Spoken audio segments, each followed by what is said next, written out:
Hello friends, स्वागत है आपका हमारे यूट्यूब चैनल एसएससी टूल्स में। फ्रेंड्स, इस वीडियो में हम अप्रैल मंथ की करंट अफेयर्स प्रतियोगिता दर्पण से पढ़ने जा रहे हैं।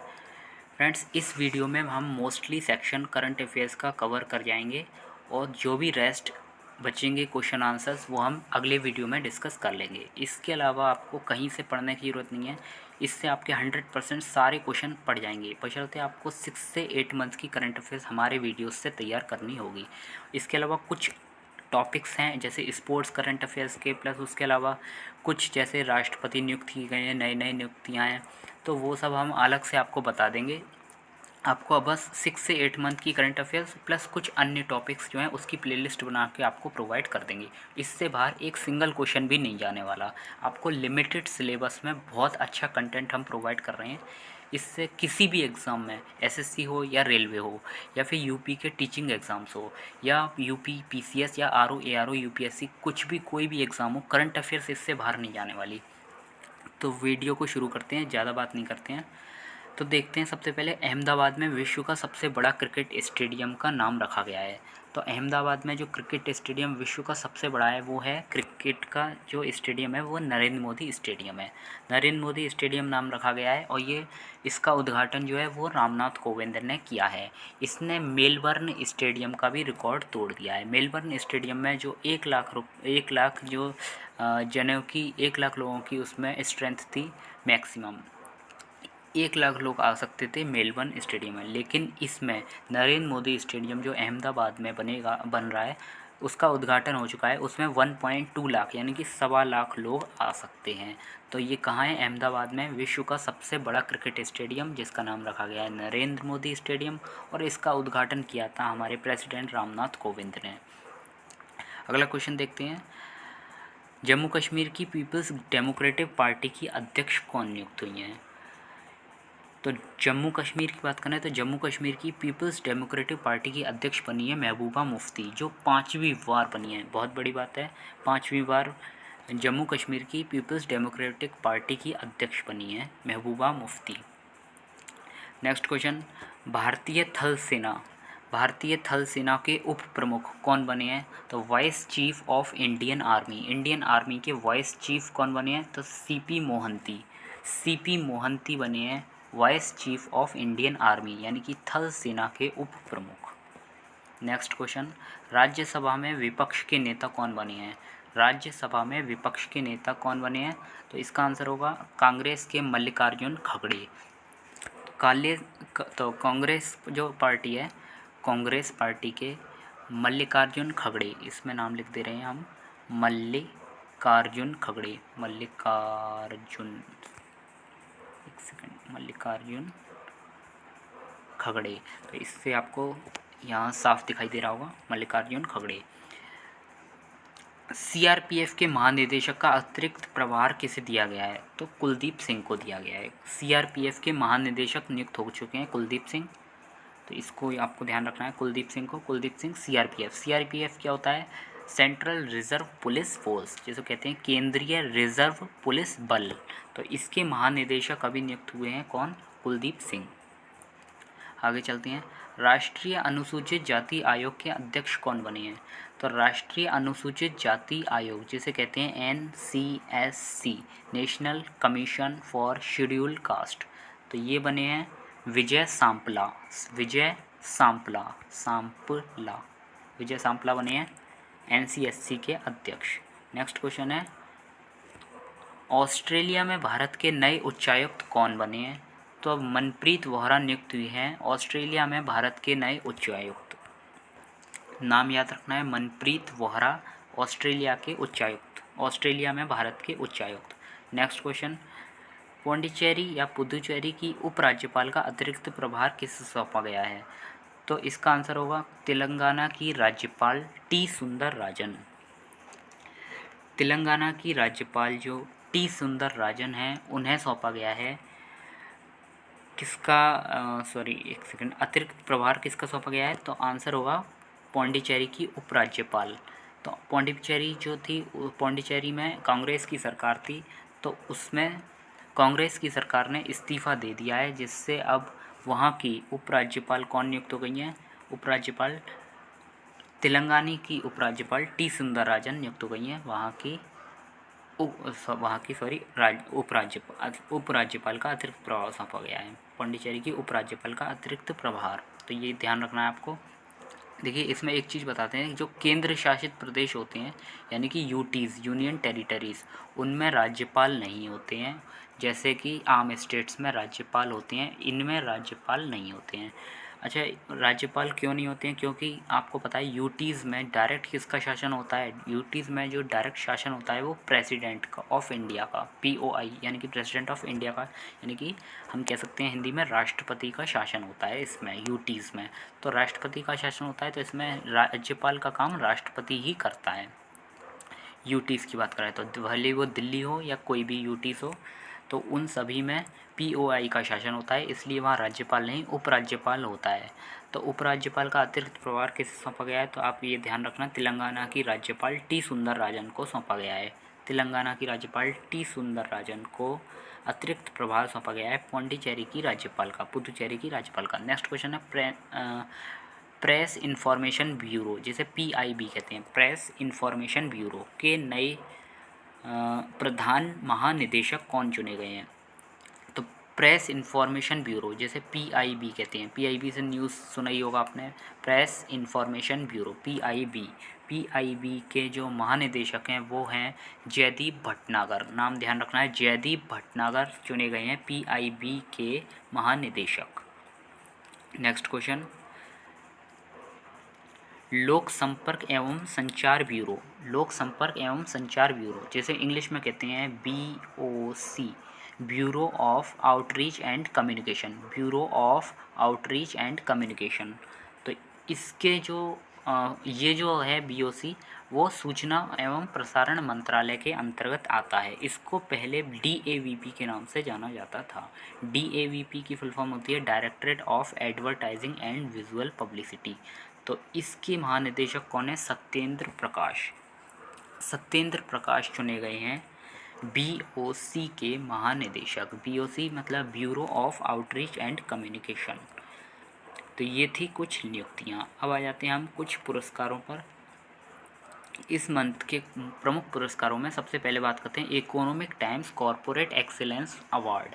Economic times corporate excellence award 2020। Economic times corporate excellence award 2020 के नाम से बटे हैं। और इसमें सबसे पहले देखते हैं जीवन भर उपलब्धियों के लिए जो पुरस्कार दिया गया है economic times corporate excellence award के अंतर्गत। Corporate excellence award economic times है वो, economic times corporate excellence award. तो इसके अंतर्गत जो जीवन भर उपलब्धियों के लिए पुरस्कार मिला है वो आदित्य पुरी को मिला है। आदित्य पुरी हैं HDFC बैंक से रिलेटेड। तो HDFC बैंक के आदित्य पुरी को मिला है कौन सा पुरस्कार? जीवन भर उपलब्धियों के लिए पुरस्कार। नेक्स्ट क्वेश्चन है business leader of the year चुना गया है। तो business leader of the year चुना गया है पवन मुजाल को, जो हीरो मोटो कॉर्प चेयरमैन है। हीरो मोटो कॉर्प के चेयरमैन पवन मुजाल को चुना गया है business leader of the year. देखिए यहाँ दोस्तों कंफ्यूज नहीं होना है बिल्कुल भी। पवन मुजाल जो हैं वो बिजनेस लीडर हैं। यहाँ सेम ऐसा ही चीज़ आएगा, यहाँ से वर्ष के सर्वश्रेष्ठ उद्यमी। तो सर्वश्रेष्ठ उद्यमी जो हैं वो अडार पूनावाला हैं, जो सीरम इंस्टीट्यूट ऑफ इंडिया से रिलेटेड है। Serum institute of India SII, जिसने कोविशील्ड का निर्माण किया है, जिसकी वैक्सीन अब लगाई जा रही हैं। 3 तरह की वैक्सीन लगाई जा रही हैं, उसमें कोविशील्ड भी है, जिसका निर्माण सीरम इंस्टीट्यूट ऑफ इंडिया ने ऑक्सफोर्ड की मदद से किया है। तो इसके अडार पूनावाला वर्ष के सर्वश्रेष्ठ उद्यमी चुने गए हैं economic times corporate excellence award 2020 के अंतर्गत। तो सर्वश्रेष्ठ उद्यमी की बात करें तो वो अडार पूनावाला है, लेकिन बिजनेस लीडर की बात करें तो वो पवन मुजाल हैं। पवन मुजाल हीरो मोटो कॉर्प के चेयरमैन हैं। सर्वश्रेष्ठ कंपनी की बात करें तो वर्ष की सर्वश्रेष्ठ कंपनी का अवार्ड दिया गया है economic time corporate excellence award 2020 के अंतर्गत HDFC बैंक को। HDFC बैंक को दिया गया है वर्ष की सर्वश्रेष्ठ कंपनी का award. Emerging company of the year ICICI Lombard. तो emerging company of the year कौन है? ICICI Lombard. नेक्स्ट क्वेश्चन देखते हैं, business women of the year. Business women of the year, women मतलब महिला, तो बिजनेस की महिला सबसे बड़ी कौन बनी है इस समय? प्रीथा और सुनीता रेड्डी, जो अपोलो ग्रुप से हैं। अपोलो ग्रुप की प्रीथा और सुनीता रेड्डी कौन बनी है? Business women of the year. Next है business reformer of the year. Business reformer of the year, तो बिजनेस रिफॉर्मर, रिफॉर्म मतलब जो सुधार करता है, तो business reformer of the year बने हैं शक्तिकांत दास, जो RBI के गवर्नर रह चुके हैं, सॉरी हैं इस समय। शक्तिकांत दास RBI के गवर्नर हैं, जो business reformer of the year बने हैं। आगे corporate citizen of the year. Corporate citizen of the year का अवार्ड मिला है TCS को। TCS को मिला है corporate citizen of the year. दोस्तों इसमें जो इम्पोर्टेंट हैं वो business leader of the year हैं, जो पवन मुजाल है। जीवन भर उपलब्धियों के लिए आदित्यपुरी इंपॉर्टेंट है। सर्वश्रेष्ठ कंपनी इंपॉर्टेंट है। एमर्जिंग कंपनी इंपॉर्टेंट है। और सर्वश्रेष्ठ उद्यमी इंपॉर्टेंट हैं। तो और रिफॉर्मर भी इंपॉर्टेंट है। ये सब इंपॉर्टेंट है, लास्ट वाला इंपॉर्टेंट नहीं है, इसको छोड़ देना, बाकी सभी इंपॉर्टेंट है इसमें। आगे देखते हैं, नेक्स्ट है गोल्डन ग्लोब पुरस्कार 2021। तो गोल्डन ग्लोब पुरस्कार के बारे में देखते हैं। गोल्डन ग्लोब पुरस्कार के अंतर्गत 2 श्रेणियों में पुरस्कार दिए जाते हैं, जिसमें पहली श्रेणी है ड्रामा श्रेणी और दूसरी है म्यूजिकल या कॉमेडी श्रेणी। एक ही बात होती है, म्यूजिकल या कॉमेडी श्रेणी। तो सबसे पहले हम देखते हैं ड्रामा श्रेणी। कुछ एक पुरस्कार हैं इसमें, देख लेते हैं। सबसे पहले ड्रामा श्रेणी की बात करें तो ड्रामा श्रेणी में सर्वश्रेष्ठ फिल्म का अवार्ड इसके अंतर्गत किसे दिया गया है? तो सर्वश्रेष्ठ जो फिल्म है वो नोमैडलैंड है। नोमैडलैंड सर्वश्रेष्ठ फिल्म है, इसका नाम लिखते रहे नोमैडलैंड। नोमैडलैंड, तो ये किसके निर्देशन बनी है नोमैड फिल्म?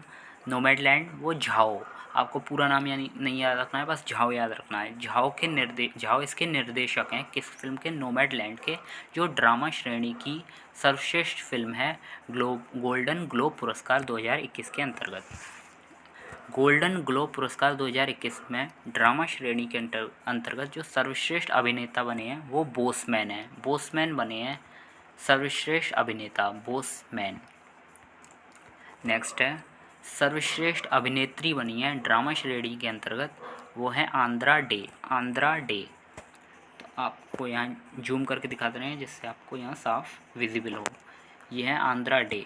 आंद्रा डे बनी है सर्वश्रेष्ठ अभिनेत्री, बोसमैन है अभिनेता और नोमैडलैंड सर्वश्रेष्ठ फिल्म, जिसके निर्देशक हैं झाओ। नेक्स्ट है म्यूजिकल या कॉमेडी श्रेणी। तो म्यूजिकल या कॉमेडी श्रेणी की बात करते हैं तो उसमें सर्वश्रेष्ठ फिल्म है सबसीक्वेंट। सबसीक्वेंट जो सर्वश्रेष्ठ फिल्म है, इसको हिंदी में लिख दे रहे हैं सबसीक्वेंट, सीक्वेंट।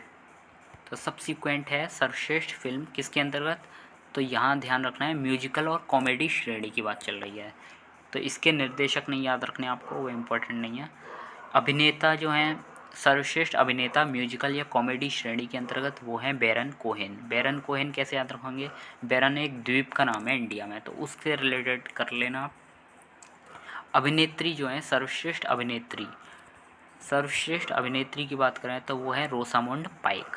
रोसामुंड पाइक हैं जो सर्वश्रेष्ठ अभिनेत्री। नेक्स्ट चलते हैं, अब संयुक्त श्रेणी की बात करते हैं। इन्हीं में गोल्डन ग्लोब पुरस्कार 2020 के अंतर्गत ही दोनों श्रेणियों में अगर मिला के देखा जाए तो यहाँ हमने देखा था अलग अलग श्रेणी, मतलब ये ड्रामा श्रेणी अलग थी और म्यूजिकल श्रेणी अलग थी।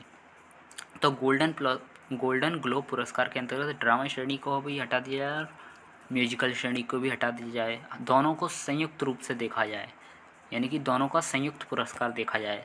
तो सर्वश्रेष्ठ जो निर्देशक हैं वो कौन है? तो सर्वश्रेष्ठ निर्देशक झाओ हैं, जो यहाँ देखा था हमने, जिन्हें सर्वश्रेष्ठ फिल्म नोमैडलैंड का निर्देशक चुना गया था। चुना क्या, वो थे ही निर्देशक, तो इनकी फिल्म को चुना गया था, झाओ की फिल्म नोमैडलैंड को सर्वश्रेष्ठ फिल्म ड्रामा श्रेणी के अंतर्गत। तो झाओ कौन बने हैं? संयुक्त श्रेणी में देखा जाए तो झाओ बने हैं सर्वश्रेष्ठ निर्देशक।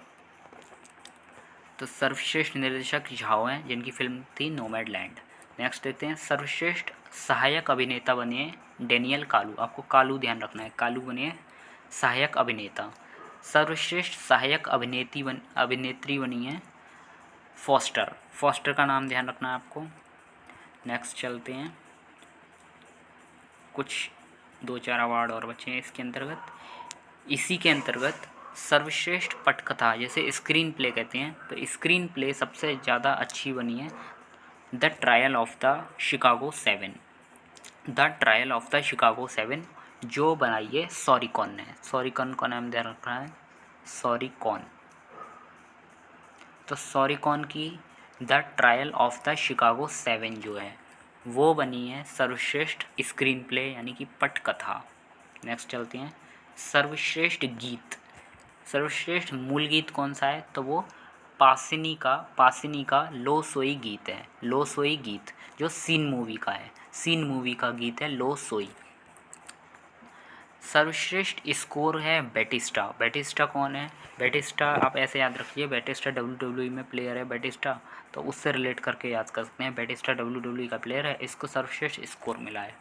आगे सर्वश्रेष्ठ एनिमेटेड फीचर फिल्म की बात करते हैं, वो सोल है। सोल सर्वश्रेष्ठ एनिमेटेड फीचर फिल्म है। और विदेशी भाषा की सर्वश्रेष्ठ फिल्म की बात करें तो वो मिनारी है। विदेशी भाषा की सर्वश्रेष्ठ फिल्म तो मिनारी USA की है। नेक्स्ट देख लेते हैं, Femina miss world. Femina miss India world 2020, जैसे फेमिना मिस इंडिया कहा जाता है। फेमिना मिस इंडिया 2020 बनी है मनासा वाराणसी। मनासा वाराणसी, वाराणसी को ऐसे लिखते हैं वाराणसी। दोस्तों अगर कोई भी चीज़ विजिबल ना हो तो आप कमेंट बॉक्स में लिख सकते हैं, हम आपको रिप्लाई ज़रूर देंगे। निधन देख लेते हैं, अली अख्तर या अख्तर अली का निधन हो गया है, जो हैं एक टेनिस खिलाड़ी भारत के। ब्रूस टेलर जो हैं उनका निधन हो गया है, वो न्यूजीलैंड के ऑलराउंडर क्रिकेटर हैं ब्रूस टेलर। नेक्स्ट है नंद कुमार सिंह चौहान। नंद कुमार सिंह चौहान खंडवा MP से लोकसभा के सदस्य हैं। लोकसभा के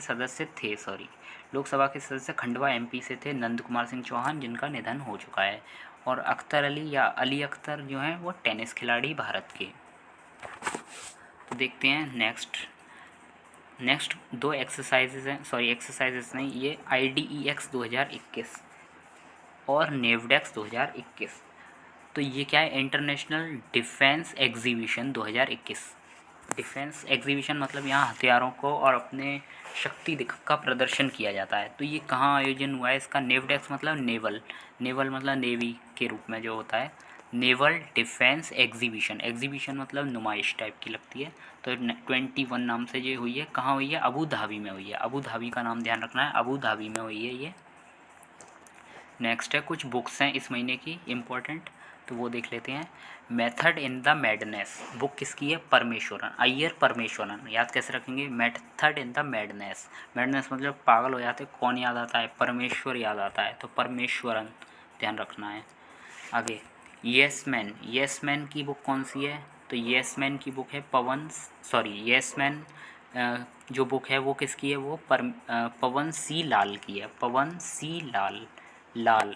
सी लाल का नाम ध्यान रखना है।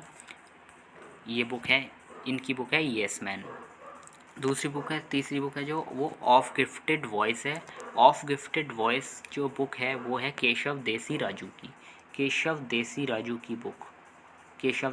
की बुक है ऑफ गिफ्टेड वॉइस। नेक्स्ट बात करते हैं, इसके बाद भारतीय मुक्केबाजी महासंघ यानी कि बॉक्सिंग फेडरेशन ऑफ इंडिया के अध्यक्ष कौन नियुक्त हुए हैं, तो अजय सिंह का नाम ध्यान रखना है। अजय सिंह कौन नियुक्त हुए हैं, भारतीय मुक्केबाजी महासंघ बॉक्सिंग फेडरेशन ऑफ इंडिया के अध्यक्ष। नेक्स्ट है टोक्यो ओलंपिक की आयोजन समिति की नई प्रमुख कौन बनी है, तो ओलंपिक जो होने वाले हैं वो टोक्यो जापान में होने वाले हैं। तो टोक्यो ओलंपिक जो है उसका आयोजन समिति की एक अध्यक्ष कौन है, वो बनी है हाशिमोतो जो हैं वो जापान की ओलंपिक मंत्री हैं। तो सीको हाशिमोतो का नाम ध्यान रखना है आपको। नेक्स्ट है जूनियर एथलेटिक चैम्पियनशिप 2021 जो 36वीं थी। तो जूनियर एथलेटिक चैम्पियनशिप की बात करें तो एथलेटिक्स चैम्पियनशिप जो है वो असम के गुवाहाटी में हुई थी। असम के गुवाहाटी में हुई थी, और जिसमें शीर्ष स्थान किसने प्राप्त किया है? हरियाणा ने। हरियाणा ने टोटल 21 स्वर्ण पदक जीतकर पहला स्थान इसमें प्राप्त किया है। तो हम बात कर रहे थे जूनियर एथलेटिक्स चैम्पियनशिप की। तो यहाँ थे हम जूनियर एथलेटिक्स चैम्पियनशिप के बाद देखते हैं आगे, जिसमें हरियाणा जीता है। नेक्स्ट है टेबल टेनिस चैम्पियनशिप। तो इसकी बात कर रहे थे हम, table tennis federation of India 82वीं सीनियर राष्ट्रीय टेबल टेनिस चैम्पियनशिप। तो आपको बस इतना ध्यान रखना है, टेबल टेनिस चैम्पियनशिप जो है वो राष्ट्रीय जो है, राष्ट्रीय टेबल टेनिस चैम्पियनशिप में महिला वर्ग में कौन है? महिला वर्ग में प्रथम आई हैं मनिका बत्रा, जो दूसरी बार इस बार विजेता रही हैं। और पुरुष में साथियान गढ़शेखरन। साथियान गढ़शेखरन का नाम इम्पोर्टेंट बन जाता है, क्योंकि ये पहली बार पुरुष में किसके विजेता रहे हैं? सीनियर राष्ट्रीय टेबल टेनिस चैम्पियनशिप के। और इन्होंने किसको हराया है? तो शरत कमल को, जो 5 बार इसके विजेता रह चुके हैं, उन्हें हराया है। तो गढ़शेखरन का नाम इम्पोर्टेंट बन जाता है यहाँ। नेक्स्ट पेज पे देखते हैं। नेक्स्ट है यूपी का बजट। तो यूपी का बजट केवल वही लोग देखें जो यूपी से हैं, तो बाकी लोग स्किप कर सकते हैं इसको। तो यूपी का जो बजट का आकार है वो 5.5 लाख करोड़ का है। तो बजट में देखते हैं हम कैसे देखते हैं। बजट जो है प्राप्तियां इस बार 5 लाख करोड़ की हुई हैं, और व्यय जो है यानी कि खर्चा जो है वो 5.5 लाख करोड़ का हुआ है।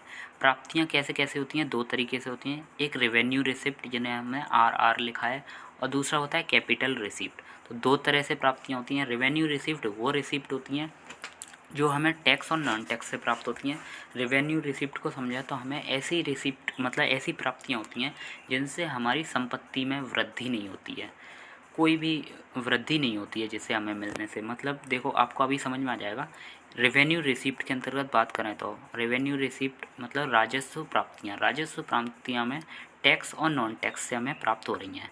मतलब टैक्स से और नॉन टैक्स से प्राप्त होने का मतलब ये है, हम किसी चीज़ को बेच नहीं रहे और उससे हमारी संपत्तियां कम भी नहीं हो रही हैं, बिल्कुल कम नहीं हो रही हैं। ना तो बेच रहे हैं, ना हमारी संपत्तियां कम हो रही हैं। तो वो होता है रेवेन्यू रिसिप्ट के अंतर्गत। तो रेवेन्यू रिसिप्ट के अंतर्गत ऐसी क्या क्या चीज़ें होती हैं? तो पहला होता है टैक्स।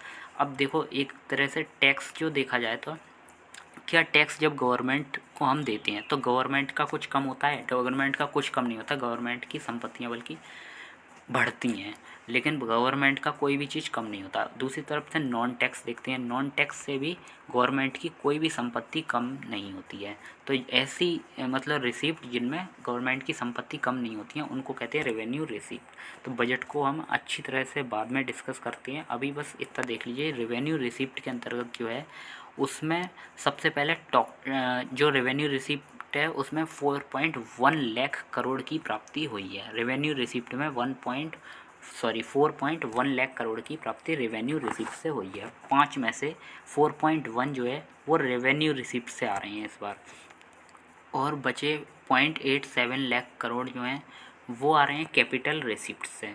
तो इसमें देख लेते हैं। रेवेन्यू रिसिप्ट में पहला होता है टैक्स। टैक्स से कितने मिल रहे हैं? तो 3 लाख करोड़ जो हैं वो टैक्स से मिल रहे हैं। नॉन टैक्स से 1.1 लाख करोड़ मिल रहे हैं। तो इन दोनों को मिलाकर कितना हो गया? 4.1 लाख करोड़ हो गया जो रेवेन्यू रिसिप्ट है। नॉन टैक्स में क्या क्या चीज़ें आती हैं इसमें? तो नॉन टैक्स में वो चीज़ें आती हैं जो लाभांश होता है। जैसे सरकार के PSUs हैं। PSUs मतलब सरकारी कंपनियां सरकार को लाभ कमा कर देती हैं। तो और दूसरा होता है इंटरेस्ट। किसी को हमने लोन दिया था तो वो इंटरेस्ट देके जा रहा है इस पर, यानी कि ब्याज देके जा रहा है, तो वो भी इसमें आता है। तो ये दोनों लाभांश जो है PSUs के, लाभांश PSUs के, और दूसरा टैक्स नहीं, सॉरी, अभी क्या होता था, इंटरेस्ट पेमेंट। तो ये दोनों नॉन टैक्स में आता है। तो इन दोनों से प्राप्ति हमें दिख गया। तो 3 तो टैक्स से हो रहा है और 1.1 नॉन टैक्स से हो रहा है। तो इन दोनों को मिला लिया जाए तो 4.1 जो है ये रेवेन्यू रिसिप्ट का कलेक्शन है, यानी कि राजस्व प्राप्तियाँ हैं 4.1 की। कैपिटल रिसिप्ट जो है वो 0.87 लाख करोड़ हैं। 0.87 लाख करोड़। अब कैपिटल रिसिप्ट क्या होता है ये अभी 1 मिनट में समझ में आ जाएगा। डेप्ट और नॉन डेप्ट। डेप्ट क्या होता है? जो हम उधार लेते हैं, और नॉन डेप्ट जो हम उधार नहीं लेते हैं। तो ऐसी क्या संपत्ति होती हैं जो कैपिटल रिसिप्ट में आती हैं? तो डेब्ट, देखो डेब्ट जब हम लेते हैं तो सीधी सी बात है, जब भी हम कर्जा लेते हैं तो हमारी एक तरह से संपत्ति के कम होती हैं, तो इसलिए आता है कैपिटल रिसिप्ट में। नॉन डेब्ट में क्या होता है, अगर हम किसी पीएसयूज को बेच देंगे या प्राइवेटाइजेशन जिसे कहते हैं, तो प्राइवेटाइजेशन से हमारी संपत्ति कम हो जाती हैं। तो दोनों ही में संपत्तियां कम हो रही हैं, डेब्ट लेने में भी और नॉन डेब्ट में भी। हालांकि लिखा नॉन डेब्ट है लेकिन दोनों में एक ही कम हो रहा है। पीएसयूज अगर हम बेच देते हैं तो हमारी संपत्तियां कम हो रही हैं। वैसे अगर हम किसी से डेब्ट लेते हैं तो हम पे उधार बढ़ रहा है, यानी कि लाइबिलिटीज़ बढ़ रही हैं। तो दोनों ही कंडीशंस में एक ही चीज़ है, एक में लाइबिलिटीज़ बढ़ रही है और दूसरे में हमारी परिसंपत्तियाँ कम हो रही हैं। तो ये कहा जाता है कैपिटल रिसिप्ट के अंतर्गत। तो कैपिटल रिसिप्ट के अंतर्गत जो डेब्ट है हमने उधार लिया है वो 0.87 में से, टोटल कैपिटल रिसिप्ट 0.87 में से 0.85 लाख करोड़ ये हमने डेब्ट से प्राप्त किया है। और नॉन डेब्ट से यानी कि प्राइवेटाइजेशन करके हमने 0.02 हमने नॉन डेप्ट से प्राप्त किया है, 0.02 और 0.85 जो हमने डेप्ट से प्राप्त किया है। तो इसको दोनों को मिलाकर हमारा कितना हो गया, 0.87 लाख करोड़ हमारा टोटल रिसिप्ट हो गया। तो ये जो है केवल उन कंपटीशन में पूछाएगा जैसे UPPCS है और RO के लिए इम्पोर्टेंट होगा, और छोटे मोटे कंपटीशन के लिए ये चीज़ इम्पोर्टेंट नहीं रहेगी। लेकिन आजकल देखा जाता है ये प्रश्न मिल जाते हैं कभी कभी, इसलिए आपको देख लेना है ये। और आप चाहें तो स्किप भी कर सकते हैं इसको बजट, क्योंकि बहुत से लोगों को जो आता नहीं है तो वो देखना भी नहीं चाहते हैं। खैर देखते हैं आगे, व्यय की बात करते हैं। तो व्यय में देखें तो व्यय दो प्रकार से होता है, एक तो रेवेन्यू एक्सपेंडिचर और दूसरा होता है कैपिटल एक्सपेंडिचर। सेम वैसी ही चीज़ है, रेवेन्यू एक्सपेंडिचर जब हम खर्चा करते हैं तो हमारी कोई भी संपत्ति बढ़ती नहीं है। रेवेन्यू एक्सपेंडिचर को हम याद कैसे रखेंगे, तो एड्स को याद रखेंगे, AIDS। एड्स से कैसे याद रखेंगे, ये ट्रिक होती है जो सभी टीचर इसी से पढ़ाते हैं और हमने भी अपने टीचर से ये सीखी है। तो एड्स कैसे ट्रिक है, तो ए से होता है जैसे एस्टेब्लिशमेंट, सरकार को बनाए रखने के लिए खर्चा। जैसे सरकारी लोगों को अगर आप ए से मतलब एडमिनिस्ट्रेशन में खर्चा करोगे, सरकारी जो लोग होते हैं सरकारी नौकरियों वाले, उनको आप पेमेंट दोगे तो आपको कुछ मिल रहा है क्या, आपकी कोई संपत्ति तो बढ़ नहीं रही, गवर्नमेंट की कोई संपत्ति नहीं बढ़ रही। तो इसलिए वो ए के रेवेन्यू एक्सपेंडिचर के अंतर्गत आ जाता है। तो रेवेन्यू एक्सपेंडिचर के अंतर्गत वे खर्चे आते हैं जिनमें कोई भी परिसंपत्ति सरकार की बढ़ती नहीं है। ऐसे ही देखो इंटरेस्ट पेमेंट, अगर सरकार ने इंटरेस्ट पेमेंट किया, डिफेंस पर खर्चा किया या सब्सिडी दी, तो ये इन सभी में कोई भी संपत्ति सरकार की नहीं बढ़ती है, तो वो आता है रेवेन्यू एक्सपेंडिचर में। तो रेवेन्यू एक्सपेंडिचर में टोटल सरकार ने 5.5 लाख करोड़ के व्यय में 3.9 लाख करोड़ का व्यय किया है रेवेन्यू एक्सपेंडिचर में, जिसमें से इंटरेस्ट पेमेंट ही केवल 0.43 का इंटरेस्ट पेमेंट कर दिया है 3.9 लाख करोड़ में से। आगे देखते हैं, और तो एड्स का मतलब समझ में आ गया होगा आपको। डी से डिफेंस, एस से सब्सिडी, आई से इंटरेस्ट पेमेंट, ए से एस्टेब्लिशमेंट। तो इन सबको बनाए रखने के लिए सरकार जो है को खर्चा करती है, उसको कहते हैं रेवेन्यू एक्सपेंडिचर। तो 3.9 लाख करोड़ का रेवेन्यू एक्सपेंडिचर है इस बार, और जिसमें से 0.43 लाख करोड़ हमने केवल किस पर खर्च कर दिए हैं, इंटरेस्ट पेमेंट पर। नेक्स्ट है कैपिटल एक्सपेंडिचर। कैपिटल एक्सपेंडिचर में बचा कुचा 1.5 लाख करोड़ रुपए खर्चा किया है सरकार ने इस बार, यूपी की सरकार की बात हो रही है, जिसमें से 1.5 लाख करोड़। अच्छा, कैपिटल एक्सपेंडिचर में वो चीज़ आती हैं जिसको देने से हमारी संपत्तियां बढ़ जाए या हमारी लाइबिलिटीज़ यानी कि देयताएँ ऋण कम हो जाए। तो लोन पे कर दिया है जिसमें से हमने 0.38 लाख करोड़ का। हमने टोटल कैपिटल एक्सपेंडिचर में खर्चा जो किया है वो 1.5 लाख करोड़ का किया है, जिसमें 0.38 लाख करोड़ जो है वो लोन को पे करने में खर्च किए हैं। कुछ टर्म्स हैं ये देख लेते हैं, इम्पोर्टेंट चीज़ें हैं ये। राजस्व बचत की बात करें तो RD मतलब राजस्व बचत। तो राजस्व बचत कैसे देखते हैं, तो यहाँ से आप देख लेना, राजस्व बचत जो है ये क्या होता है, रेवेन्यू रिसीप्ट, और ये होता है रेवेन्यू एक्सपेंडिचर। इनको जब माइनस कर देते हैं दोनों R को, तो हमें मिलता है राजस्व बचत। तो राजस्व बचत इस बार कितनी हुई है, हमने मिला ज़्यादा है और खर्च हमने कम किया है, तो इसलिए बचत होती है। अगर हमने मिला कम होता और खर्च ज़्यादा किया होता तो वहाँ रेवेन्यू में क्या होता, वहाँ रेवेन्यू में हमें घाटा होता। तो इसलिए इस बार हमने बचत लिखा है, घाटा नहीं लिखा है। मोस्टली घाटा होता था तो, और सेंट्रल में तो मोस्टली घाटा ही होता है। तो इसमें माइनस कर लेते हैं तो 22,000 करोड़ रुपए या 0.23 लाख करोड़ रुपए बचते हैं, तो वो राजस्व बचत हो जाता है। राजकोषीय घाटा क्या होता है? राजकोषीय घाटा यहाँ से देख लेते हैं, डेप्ट जो लेते हैं हम वही होता है राजकोषीय घाटा। तो 0.85 लाख करोड़ का हमने डेप्ट लिया है लगभग, क्योंकि कैसे याद रखेंगे, क्योंकि 0.87 लाख करोड़ रुपए हमने कैपिटल एक्सपेंडिचर में खर्चा किया था, जिसमें से 0.85 लाख रुपए हमने डेप्ट लिया है। अब यहाँ देखते हैं कि 5 लाख करोड़ रुपए हमें प्राप्तियाँ हैं, लेकिन हमने खर्चा कितना किया है 5.5 लाख करोड़ का। तो यहाँ कहीं ना कहीं बैलेंस करने के लिए देख लेना आप, 0.85 तो हमारा डेप्ट से आ गया है, ये 0.5 कहाँ से आया? तो ये भी कुछ हमने इंटरनल डेप्ट लिए होंगे तो जो यहाँ ऐड हुए हैं। तो राजकोषीय घाटा वो चीज़ होती है जितना हमने उधार लिए होते हैं। तो 0.90 लाख करोड़ का हमने उधार लिया है, जो कि पूरे हमारे जीडीपी है यूपी की, उसकी 4.17% है जीडीपी का। लास्ट है इसमें बजट में आपका प्रारंभिक घाटा। तो प्रारंभिक घाटा कितना हुआ है? 0.47 लाख करोड़ का, 0.47 लाख करोड़ का प्रारंभिक घाटा हुआ है। प्रारंभिक घाटा क्या होता है? जब हम फिस्कल डेफिसिट में से, यानी कि जितना हमने लोन लिया है 0.90 करोड़ रुपए का हमने लोन लिया था, इसमें से अगर हम इंटरेस्ट पेमेंट माइनस कर देते हैं तो इंटरेस्ट पेमेंट कितना था? इंटरेस्ट पेमेंट हमने 0.43 लाख करोड़ रुपए, तो 0.9 में से 0.43 माइनस कर देंगे तो हमारा आ जाएगा 0.47 लाख करोड़। तो इतना हो गया हमारा प्रारंभिक घाटा। तो ये था बजट। नेक्स्ट आगे चलते हैं हम। अब विदेश यात्रा की बात करते हैं। तो सुब्रमण्यम एस जयशंकर ने इस बार विदेश यात्रा फरवरी में की थी। तो वो किस देश की थी? तो वो मालदीव की थी, सुब्रमण्यम एस जयशंकर ने। एस जयशंकर हमारे विदेश मंत्री हैं और उन्होंने मालदीव की यात्रा की थी। तो मालदीव की यात्रा में उनकी मुलाकात किस किस से हुई? तो हमें याद रखना है, राष्ट्रपति वहाँ के इब्राहिम सोलेह,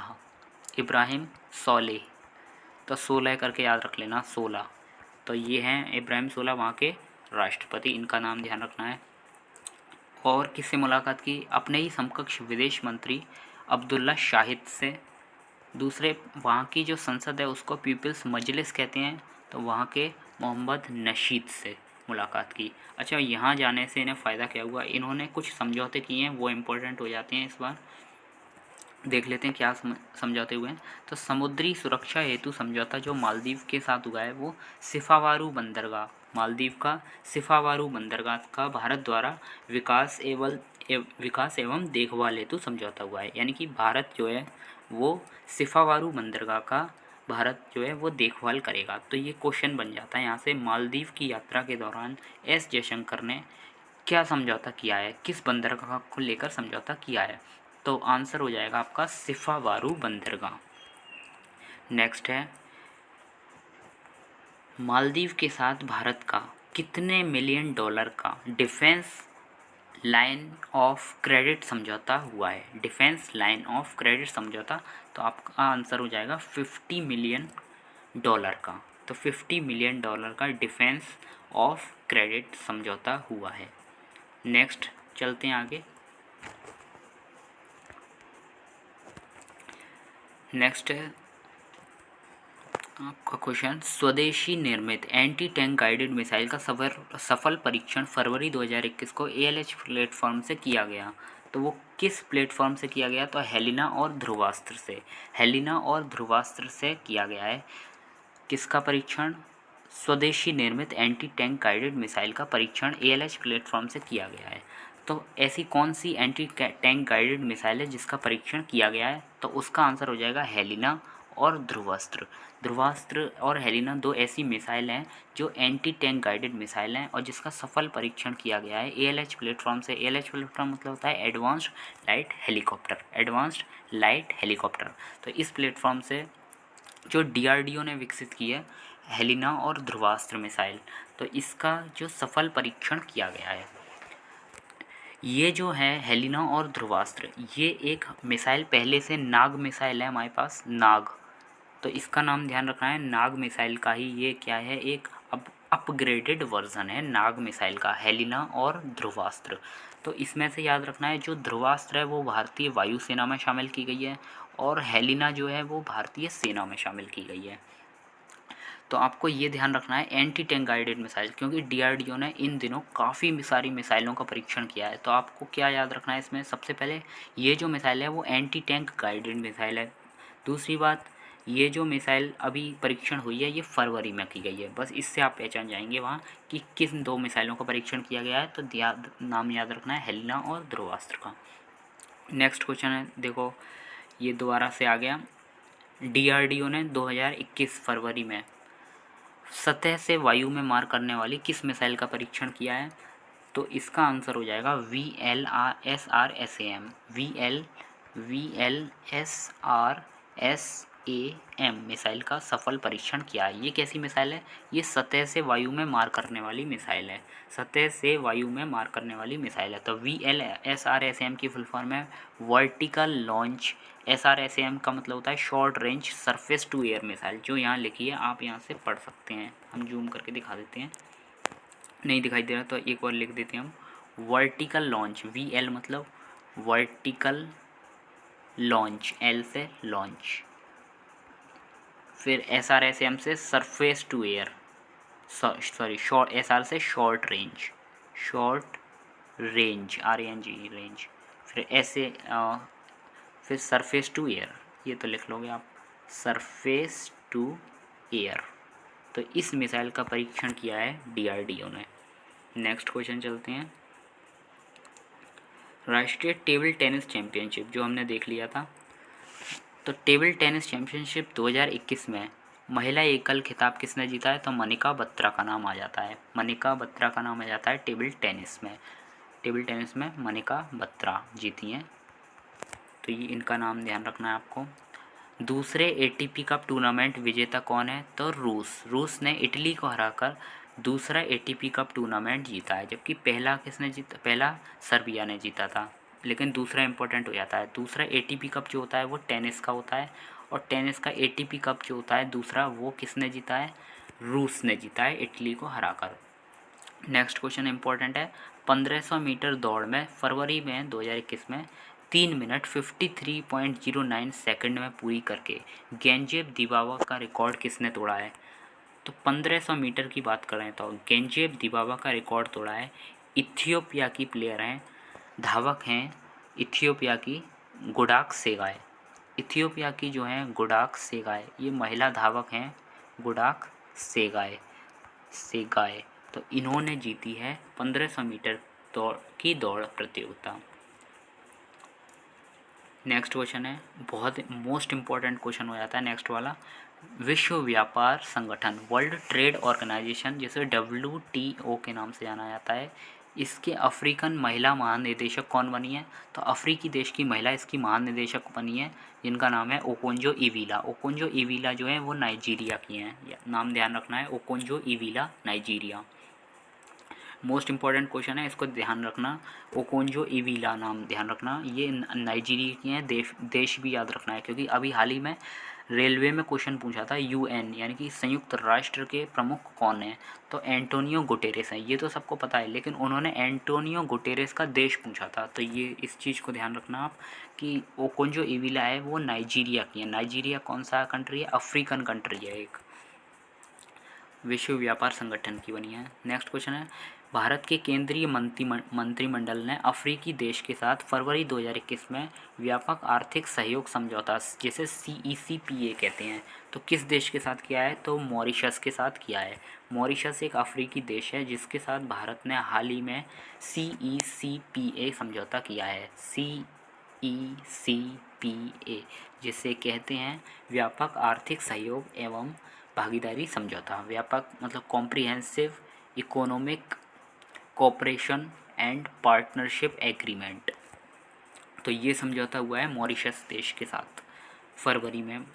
आगे देखते हैं ऑस्ट्रेलियन ओपन। देखो टेनिस की 4 प्रतियोगिताएं होती हैं, तो ऑस्ट्रेलियन ओपन इस बार हो चुकी है। तो ऑस्ट्रेलियन बहुत इंपॉर्टेंट है ये भी। ऑस्ट्रेलियन ओपन जो हो चुकी है उसमें टेनिस की देखो 4 प्रतियोगिताएं होती हैं, ऑस्ट्रेलियन, फ्रेंच, विंबलडन और अमरीकी। तो ये 4 प्रतियोगिता में से पहली ऑस्ट्रेलियन है वो हो गई है। तो ऑस्ट्रेलियन ध्यान रखना है आपको। ये टेनिस की प्रतियोगिता होती है। तो ऑस्ट्रेलियन ओपन में 2021 में कौन कौन बने हैं, तो दोनों ना से नाम है, याद रख लेना। सर्बिया के नोवाक जोकोविच जीते हैं और जापान की नाओमी ओसाका। नाओमी ओसाका जो है वो जापान से हैं, महिला वर्ग में जीती हैं। और पुरुष वर्ग की बात करें तो नोवाक जोकोविच। नेक्स्ट है, लास्ट 2 क्वेश्चंस बचे हैं। WTA 250 टूर के फिलिप आइलैंड ट्रॉफी टूर्नामेंट, नाम ध्यान रखना है इसका। WTA 250 टूर जो टेनिस की एक प्रतियोगिता होती है, WTA 250 टूर। इसमें विजेता जो रही हैं युगल खिताब में विजेता रही हैं, तो उनका नाम है अंकिता रैना। और दूसरी इनकी पार्टनर कौन है, ये है कैमिला रखीमोवा। तो इसका नाम यहाँ रखते रहें, रखीमोवा। अच्छा, ये इम्पोर्टेंट क्यों हो जाता है, क्योंकि अंकिता रैना जो हैं वो इंडियन प्लेयर हैं। तो इंडियन प्लेयर जब कोई खिताब जीतता है तो वो हमारे लिए इम्पोर्टेंट हो जाता है। तो फिलिप आइलैंड ट्रॉफी टूर्नामेंट का नाम ध्यान रखना है। फिलिप आइलैंड ट्रॉफी टूर्नामेंट जो किसकी है, टेनिस की एक प्रतियोगिता होती है। तो WTA 250 टूर की फिलिप आइलैंड ट्रॉफी टूर्नामेंट का नाम ध्यान रखना है। अंकिता रैना जीती हैं। ये डबल की बात हो रही है, डबल में। नेक्स्ट लास्ट क्वेश्चन, बैंकॉक में विश्व बैडमिंटन महासंघ के वर्ल्ड टूर फाइनल्स में विजेता कौन कौन रहे हैं। तो ये इंपॉर्टेंट क्वेश्चन है, वर्ल्ड टूर फाइनल्स की बात हो रही है अब। तो वर्ल्ड टूर फाइनल, अच्छा ये किसकी है ये भी देख लेना, बैडमिंटन की है। वो टेनिस की थी ऊपर वाली, ये बैडमिंटन की है। स्पोर्ट्स की हम अलग से करंट अफेयर्स लाएंगे, वो भी आप वीडियो देख लेना, वो बहुत इंपॉर्टेंट रहेगा। उसके आपको कन्फ्यूजन बिल्कुल भी नहीं रहेगा, क्योंकि सब एक साथ आ जाते हैं ना, उससे कन्फ्यूजन नहीं रहता है। तो क्वेश्चन है वर्ल्ड टूर फाइनल्स बैडमिंटन की, तो कौन जीते हैं। तो वर्ल्ड टूर फाइनल्स की बात करें तो एक ट्रिक बता देंगे आपको, उससे याद रहेगा। पुरुष एकल खिताब में कौन जीते हैं, एंटोन सेन डेनमार्क के हैं। और महिला वर्ग में ताई तुजू